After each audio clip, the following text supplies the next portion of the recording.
modern women stepping out for work, career, sexual harassment at workplace, or anywhere they go for work is a common phenomenon women face while on their career paths. But you're not defenseless. Hi, I'm Advocate Swapna Kode, and today I'm presenting an extract from my live session on POSH, that is prevention of sexual harassment. First of all, before starting my lecture, I want to address people on one topic, that what is POSH. The lecture is about POSH, and you all will be asking why I'm asking what is POSH to you all. So, firstly, POSH is prevention of sexual harassment. Now, till today, everybody was thinking this is prevention of sexual harassment at workplace only with the women.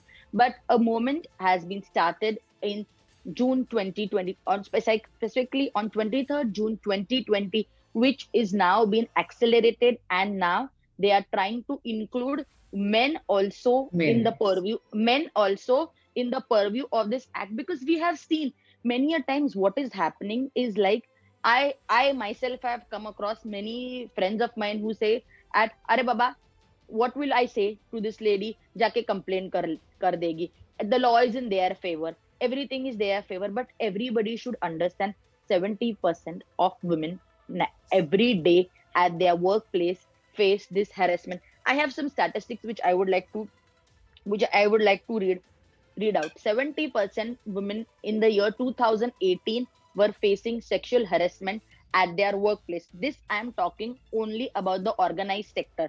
Now, organized sectors means your government organizations, your PSUs, your you could say your cream class. But what about the unorganized sector? Many people are not aware that the unorganized sector, that is your helps, your helpers, whoever are at your home, even they are within the purview of this act. So with this, understand these numbers are only from the organized sectors.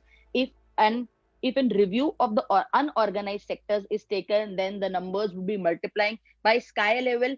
Now, POSH has been come into action in the year 2013. But before that, I want to say that India, and I'm proud to say that our country has committed to the UN to be a part of the IIMUN. IIMUN has only one objective, that is to provide protection against sexual harassment at workplace, and to see that all women have a safe and a healthy environment at their working place. Now, this doesn't only include protection. Protection means, what would the word protection include is like, okay, when a woman is a victim, we will protect her, and we would see to it that justice is being done. No, the act also aims at prevention and redressal of the complaints of every woman. Now, before starting this, let us again see what are the essentials under POSH that an organization should have. Under POSH, an organization should have three things.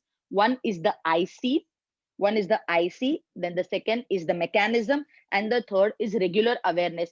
SNBP College, I would like to thank today, has started their own movement with starting this as an awareness camp. Very few people are starting this, but they should understand, if there is no awareness camp, then this would be counted as a deficit, and later on this would be considered to be a negative point, and you could be fined. Now let us see, what do you mean by sexual assault or sexual harassment? I am using specifically the word assault and harassment because these could be of two types. One is harassment, could be either verbal, or it could be touching, it could be gestures, it could be giving lewd remarks, it could be given lewd emails, sending lewd pictures, or anything. And that this is called the direct harassment. Now, what does indirect harassment? Indirect sexual harassment would be denying a woman promotion on the basis of her gender, or giving her some work and saying you are capable only of this work and not gender. There has to be gender neutrality when it comes to workplace, because it is stated that every organization has to give equal rights and equal pay to every citizen. Equal rights and equal pay includes every citizen, means any gender, be it male, female, or the third gender. I'm including third gender because the movements are now, we are seeing that we are including the LGBTQ and other genders also. Many organizations in their forms are also given that. Now, sexual harassment. I have a few examples which would term what would be sexual harassment. When I started my career, I had an opportunity to deal with a complaint of a woman accused of whom had come to the quashing to the Mumbai High Court. That time, the division bench of Justice Khande Parkar and Justice Vijaya Kapse Tahil Ramani was presiding. That time, the complaint of the woman was that three men with whom she is working and sharing a work desk would send her mails. Now those mails would include certain picture, like three men are standing near a washroom and they are helping each other to urinate. Now, would this amount to sexual harassment? The woman that time had lodged complaint under the provisions of the Indian Penal Code, and the men had come to the High Court for quashing. At that time, a question came from Justice Khande Parkar, ki please share us the emails. That time, the senior counsel who was arguing the matter, he said ki I would pass away the pictures, but your lordship may not share it with her ladyship. That was the point wherein Justice Khande Parkar says it sets out everything, wherein you are saying I would not show the picture to my lady justice. This includes sexual harassment. So this is sending pictures also include a form of sexual harassment.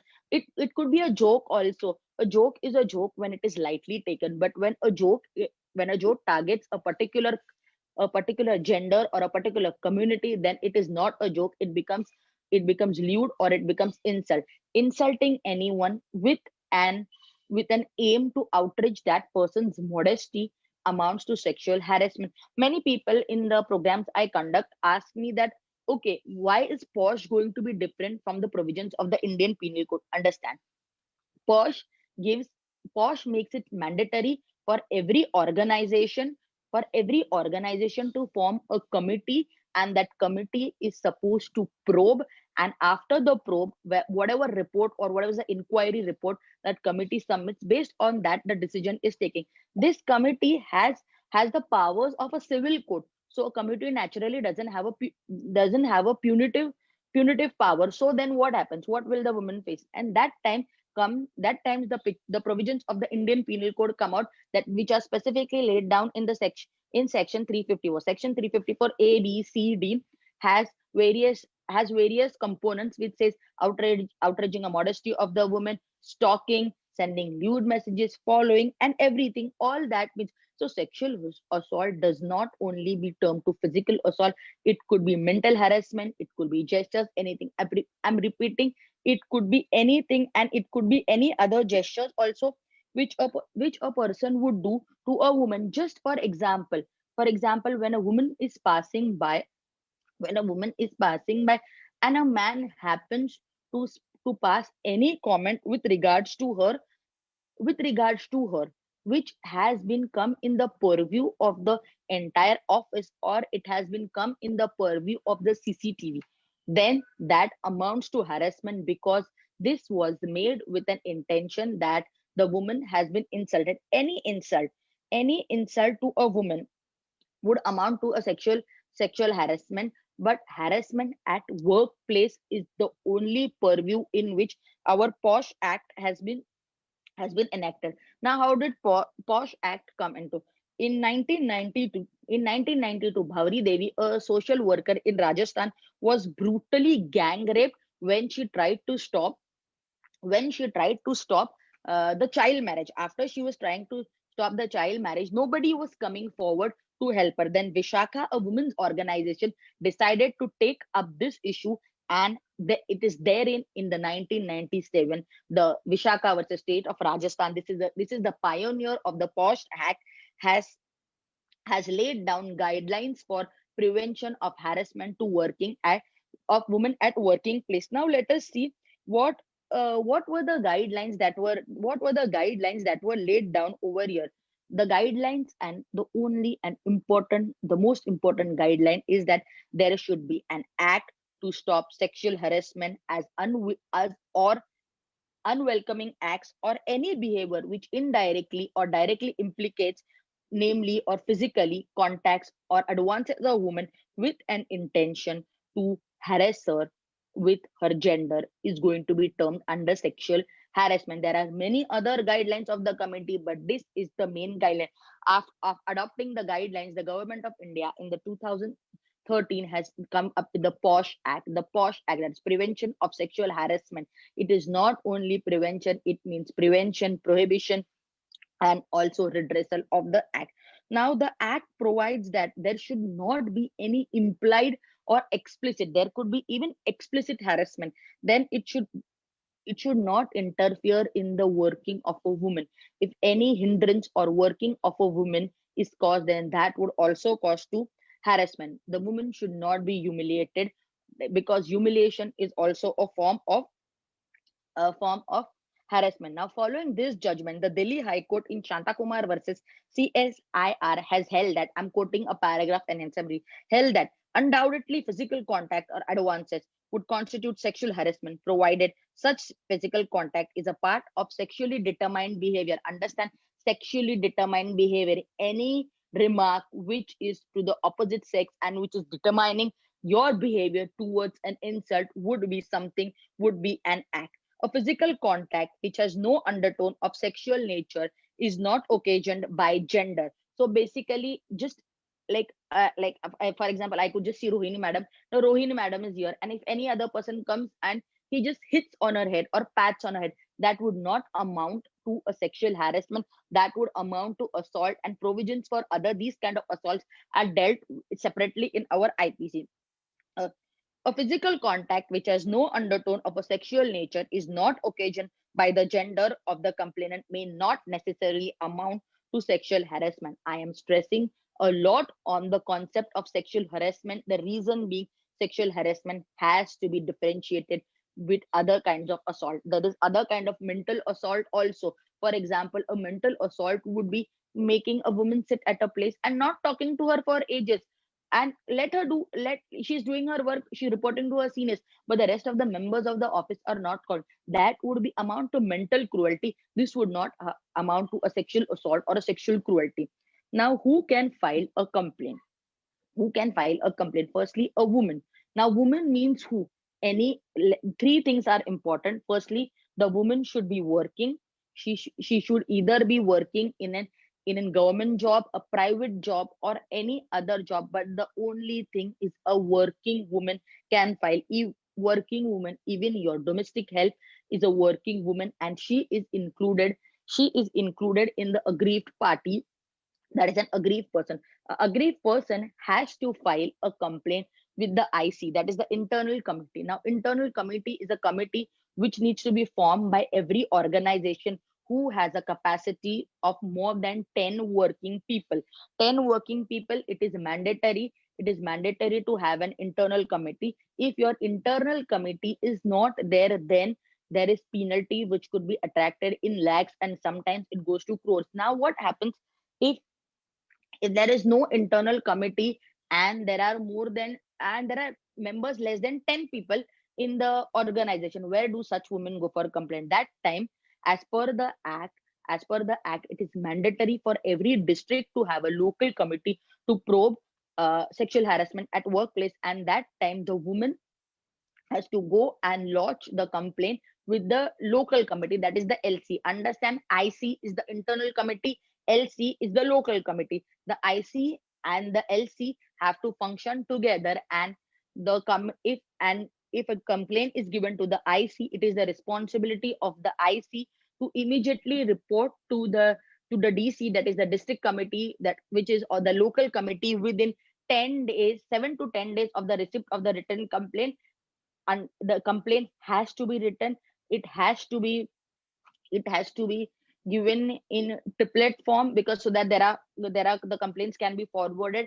Also, the committee members, it is mandatory to have absolute confidentiality, and the name of the woman should not be let out.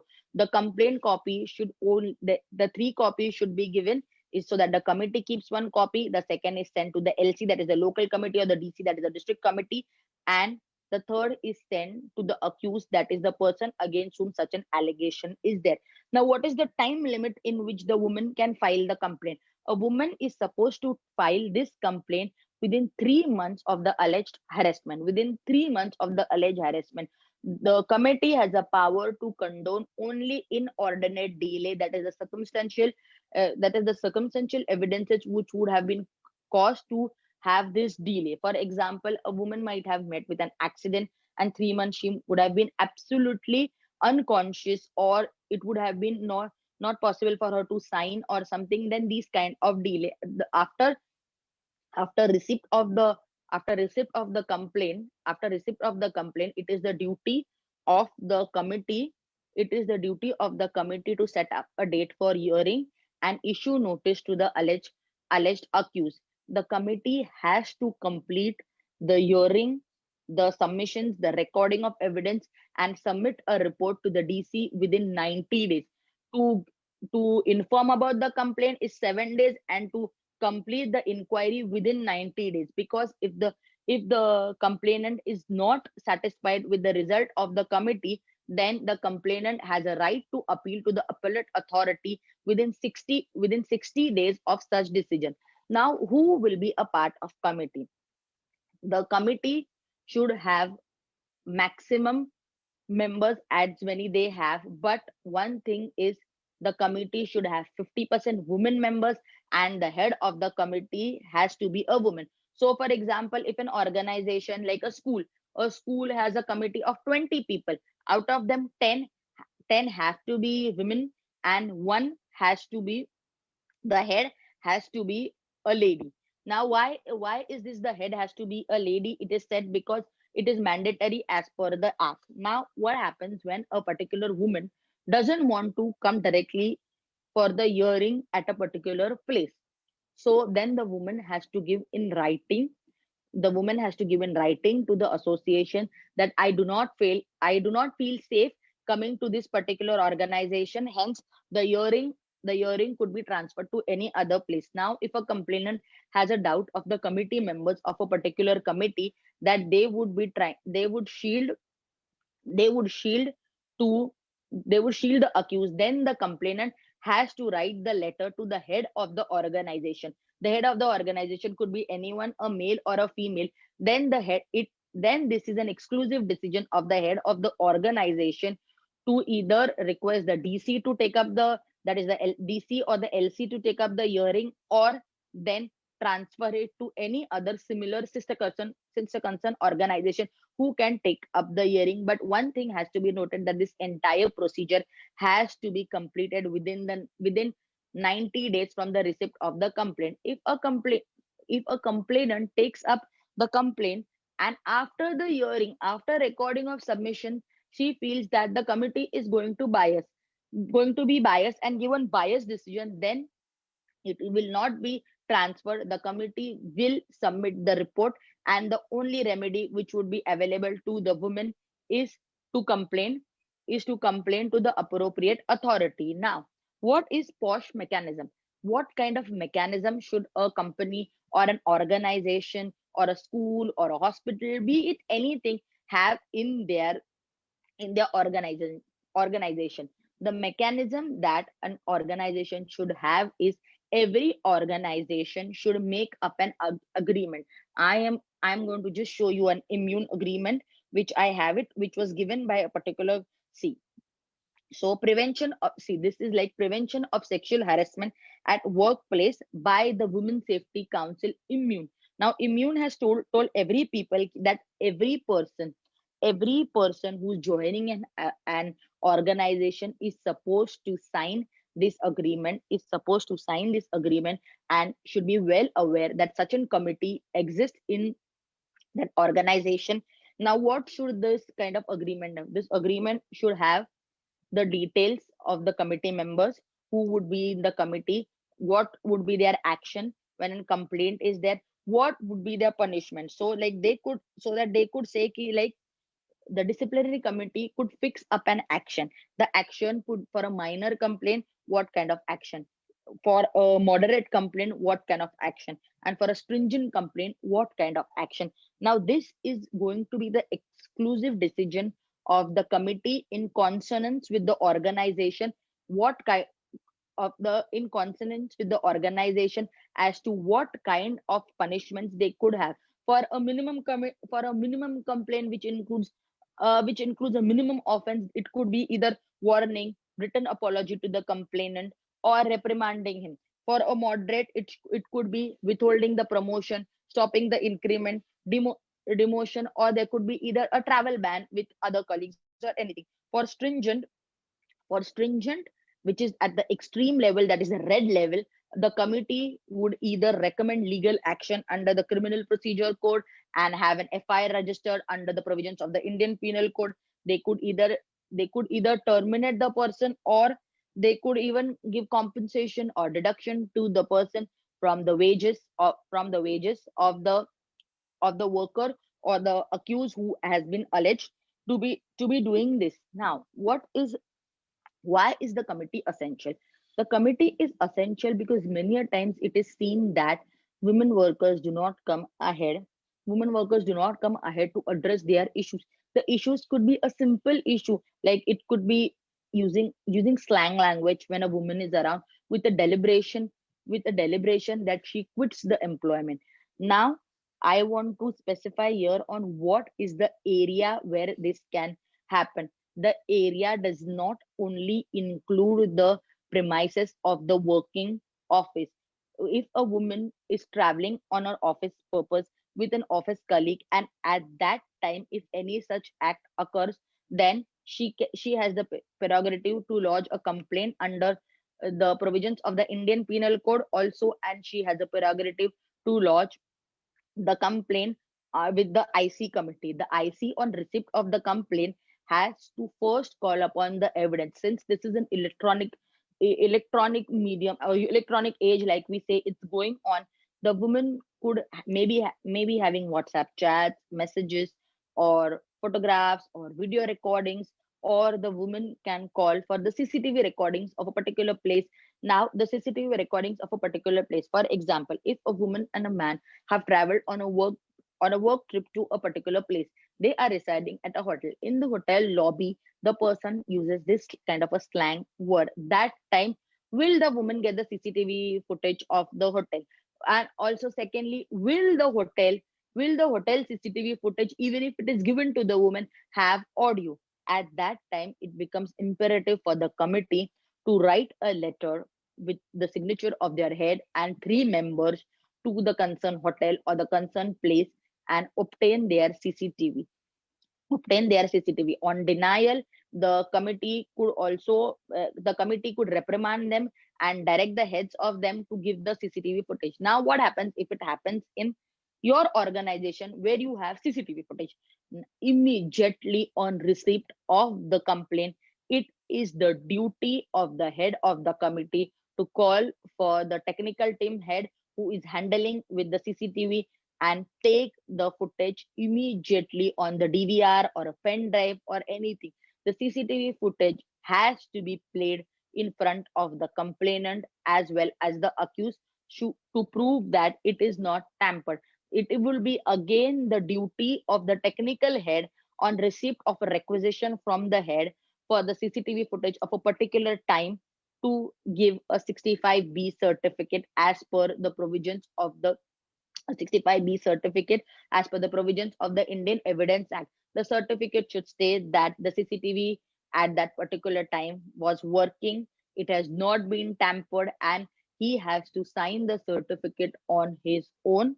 And after, when the inquiry is completed, and the inquiry committee has come to its findings, and if at all the inquiry committee has taken a finding of a red noting, that is a strict noting, wherein they are recommending action against the provisions of the penal codes, then it is the duty of the committee head to give the pen drive to the inspector in charge of the police station, along with the certificate, so that the recording as well as the certificate is sent to an IT expert for an opinion, because the police will always take an opinion and again a second certificate from the the concerned expert, which is necessary. Now, what happens when there are no CCTV?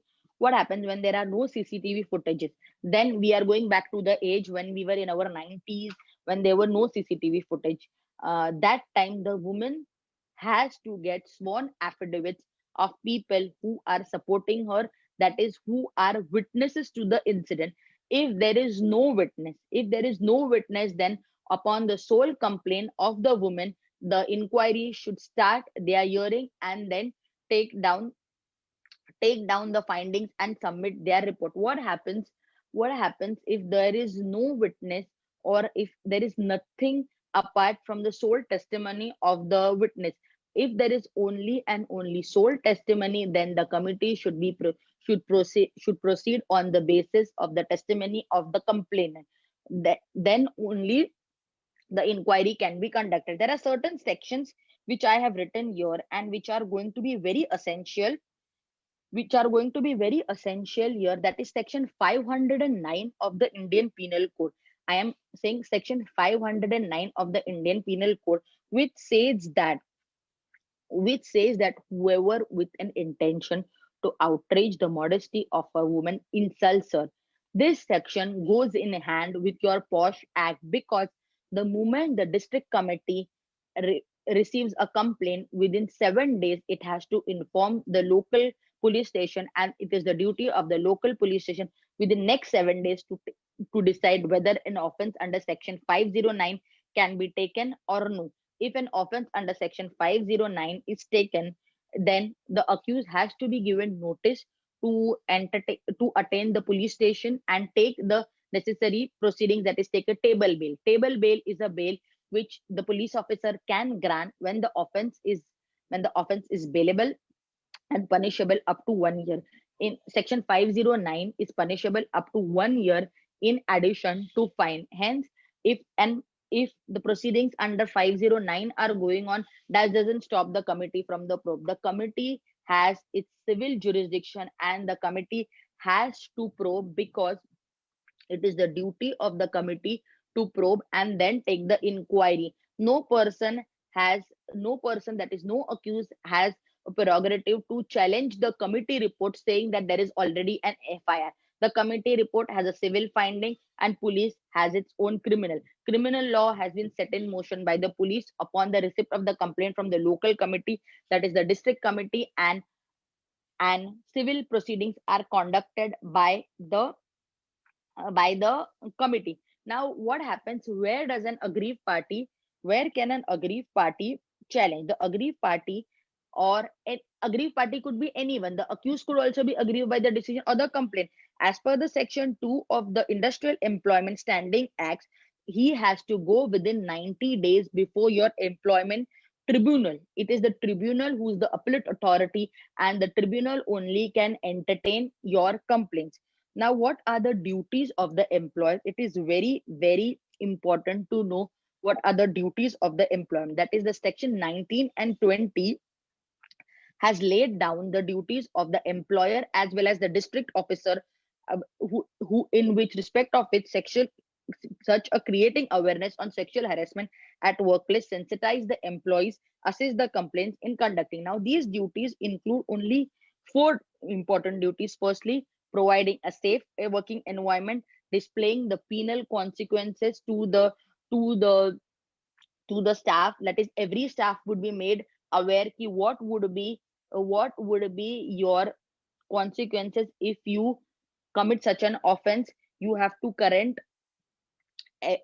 conduct POSH training once a year. It is mandatory to the employer or the district officer to conduct a training of the employees in a year under the act of POSH. Because if your employees are not going to know what are you doing, they are bound to commit an offense. It's human to err. And then again, you have to conduct workshops as to what will happen if such. There should be at least two workshops in a year. Apart from the there should be also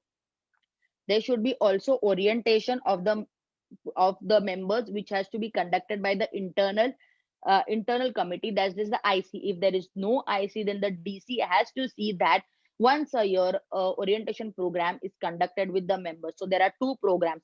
One is the orientation, and the second is the post training. So training and orientation, do not mix up between them.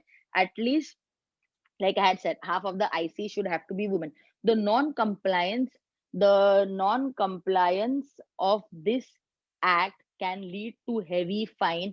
non-compliance of this act can lead to a heavy fine. And I have also come to know that there are people who are in the go of filing a petition in the Honorable Supreme Court to say that there should be a ban on organization who is not following these procedures. There is some data which has come from NCRB which says that because of sexual harassment in the year 2014, 57 women succumbed their life. In the year 2015, 119. In the year 2016, 142. In the year 2017, 539. In 18, 570 and 965 in the year 2019. So you can see the graph is increasing. The graph is increasing. It is not decreasing.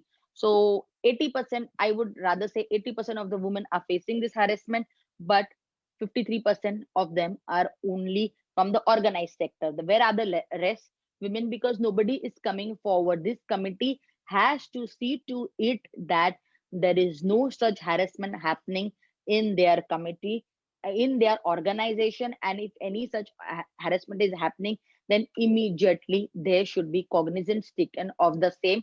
If you do not have an internal committee being an employment of less than 10, immediately refer the complaint or refer the person with one of your senior lady member to the district committee. See to it that the complaint is lodged immediately and action is set up in motion. The head of the organization be liable if such a thing is unseen, or in spite of the repeated complaints of a woman or an employee, cognizance is not taken? Yes, he will be liable, and then it would be seen that he is an abettor to the offense. An abettor is an offense who is aiding an offense and who is helping an accused to continue its offense. It is only one thing is there, that the incident should be informed to the committee, that is the IC or the LC, within 3 months. Within 3 months of them happening. Now, everybody will say everything is here pro woman, and those what about those who are giving false complaints or malicious complaints? If upon inquiry it is formed, if upon inquiry the woman or the committee finds out that this was a false complaint, then it is then the committee can also recommend action against the complainant. And again, then the committee could say that so and so, so and so, so and so, these are the findings, and we have found out that this is a malicious complaint, and hence action should be recommended against the complaint. That action could against be anything, any if there is a serious complaint, then it could lead to, if there is a serious complaint, it could lead of termination of the services of the complainant. And if there is a middle complaint, then it could result in stopping the increments and so on. So every committee has to decide what do they feel should be appropriate, and what action should they take, what action should they take if there is a malicious complaint, or if there is a true complaint. But it is mandatory that every organization has a committee for probing the sexual harassment at the workplace. The IC has minimum members, but out of which 50% are women, and the head of this is women. So this I have summed up what does the POSH Act mean and why it is necessary. Has covered all the details of the POSH, like since beginning of the Vishakha case, how to form IC committee, who can file the complaint, duties of the employer, like this. All the details ma'am have covered. So let's we move towards our question answer session. So I request to our participant, if anyone want to ask any question, please ask one by one. Please. Yes, ma'am. It was nice lecture, and it was quite new topic to us. Thank you. So I'm from LLB first year, and my question is that even though there are committees in our organization, as we are also working in some organizations, there we have some internal committees. Okay. But we such problems like that. If any woman is coming to the office, she is not exactly harassed by some person who is working in office, but Yes. the person wandering around the office, or the drivers of some other organizations. So such kind of things are happening there. So accused party is not exactly coming into the same organization. So how Yes, does POSH, at that time, no, yeah, Posh will not be. 1 minute. I'm sorry. You complete, then I will ask. Then I will tell you. You complete your question, sir. so this is the first part of my question. And the Your second first thing, part is, if I have correctly understood, that a woman who's visiting your office is harassed by a third party. So it could be a driver of one of the employee, or it could be a tea vendor, or it could be the liftman, right? yes, ma'am, correct, correct. Yes, correct. So in this particular situation, that's what initially I had at Mr. Can you hear me? Hello? In that community, this particular question which Mr. I don't know, कोणी विचारलेला होता, which Mr. Vishal had Vikas asked, Bendre. Mr. Vikas Bendre had asked, this pertains to an offense that is with regards to a sexual offense towards a lady. In this, posh could not be applicable. What would be applicable are the penal provisions under IPC, and maybe she could approach the local police station and register an offense under section 354, depending on what kind of harassment, if it is stalking, outraging or modesty, or whatever. Thank you, ma'am, for a very nice information sharing. I just had one question. We are talking about harassment. Now, we have assumed that there could be one male to female.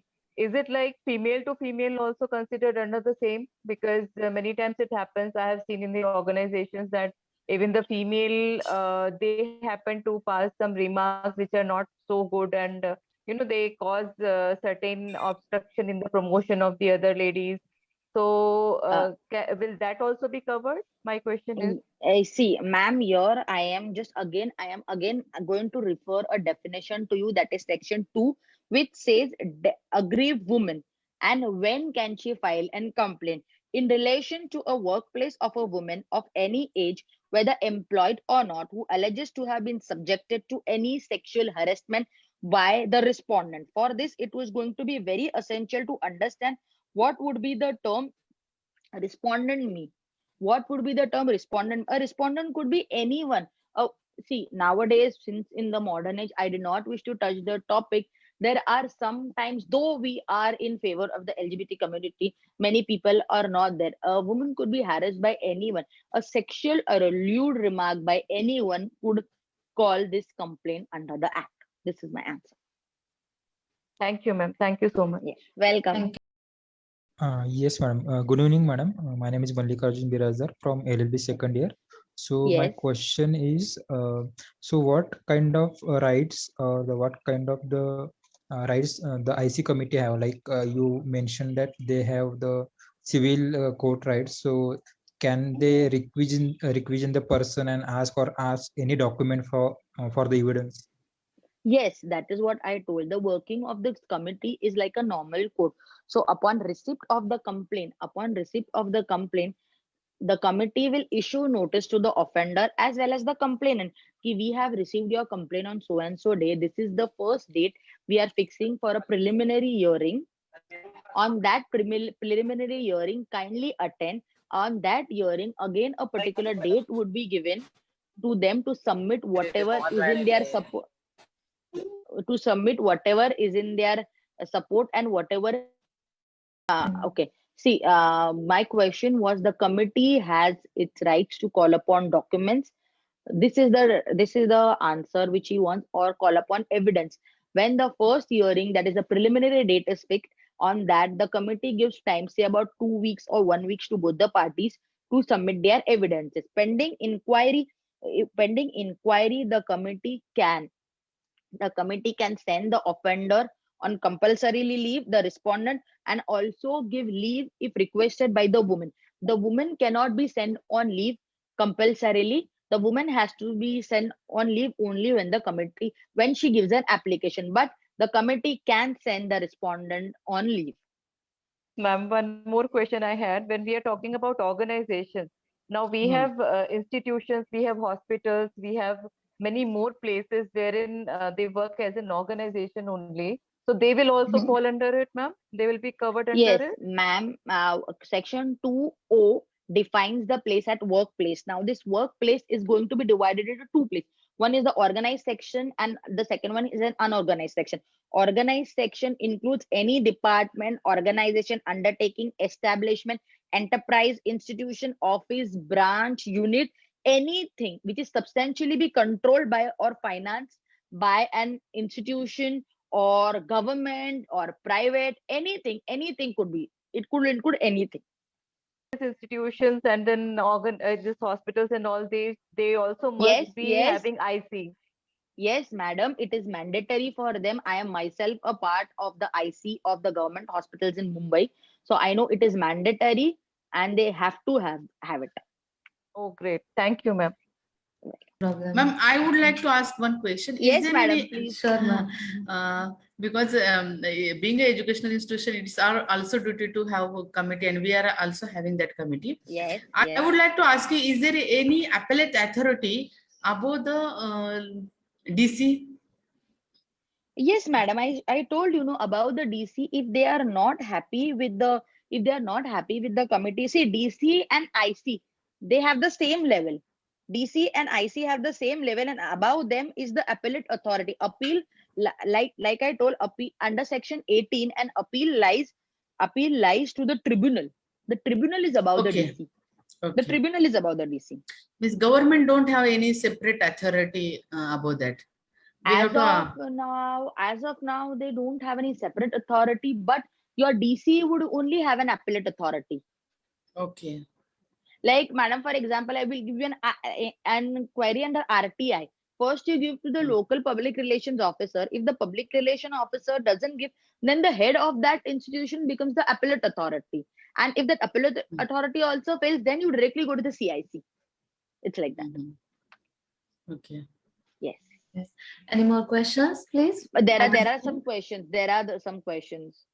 No, ma'am. Okay. Yes, yes.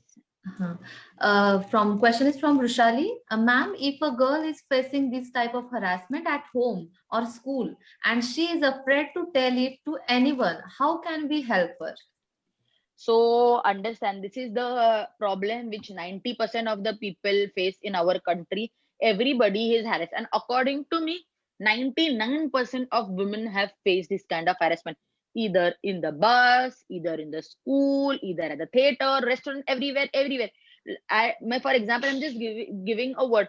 Calling a person Zade or Barke, Butke, Kale would also be termed to be an harassment. If any person is not willing to come forward, you as a good Samaritan, any person can send criminal law in motion. So you can on yourself go and file a complaint on her behalf, providedly you're quite confident that that girl will come and say, yes, I'm facing this. Okay, thanks a lot, madam, for the wonderful briefing on POSH. Welcome. I hope I'm audible. Yes, it's your So audible. I you're work audible. for I work for IT organizations, and as per what you suggested, right, we have this mandatory training sessions. Yes. Considering again the IT scenario, there are a lot of female employees who are stationed outside, right, like foreign countries, Okay. right, and there is very little help where they work closely with the clients. There are many Yes. cases wherein there are single female employees who are posted to the European or the Asia Pacific countries. So how Okay. does this redressal framework work in that case? Is So it still understand. effective? No, I will tell you. This POSH Act is applicable to organizations which are in India. Now, your organization being in India is having main organization is in India, right? Or an offshoot of a main organization which is overseas is in India. Now, if many people are outside, they could given there is that is why the government of India has started an portal called SHE, SHE. On SHE also, Okay. a woman who's been sexually harassed at a workplace can give an online complaint if there is no committee. Your specific question is like, if the woman is working at one place and the man is working at other place, how a complaint can come, right? If I'm not mistaken. Right. Correct. So at that time And she could give. especially this is especially this is international jurisdiction, right? Because no. maybe the man is not an Indian. So Okay, how if the does it man is not go? no 1 minute. If the man is not an Indian and he's from a part of the offshoot which is overseas, or and the complainant is at one part, right? You want to say like that. That time, Correct, in this time, your agreement, the agreement which you sign at the time of employment, that will be there. Your agreement at the time of employment has definitely going to have a clause which will say, in the terms of and complaint under the POSH, which rules will be governing. Which rules will Okay. be governing. In fact, overseas the laws are more stringent than what we have over here. If she gives a complaint here, then an online hearing could be conducted. If she gives a complaint over there, that time the question of territorial jurisdiction could arise, which would be solved by the clause which would be there in your agreement. Your agreement has to be specific with that. Like, see, for example, there's always always a clause which says, in the terms of the dispute, the arbitration and all would be within the jurisdiction of this courts. Okay, so here the agreement should specifically have a clause. So if your agreement says that the company is suppose in Mumbai and the man is stationed in Hong Kong, right? He might have sometimes worked in Mumbai and gone to Hong Kong, or he must have been permanently Hong Kong. That time, your organization, that is organization's agreement, would have a statutory clause in terms of dispute. The disputes would be amenable to the jurisdiction of this and this country and the laws governing this country. You need Makes sense. so Thanks a lot. so that is, so it's very it's like very easy. If the main branch is in India, the Indian laws would govern. If the main branch is say in Hong Kong, the Hong Kong. Now there is no such agreement.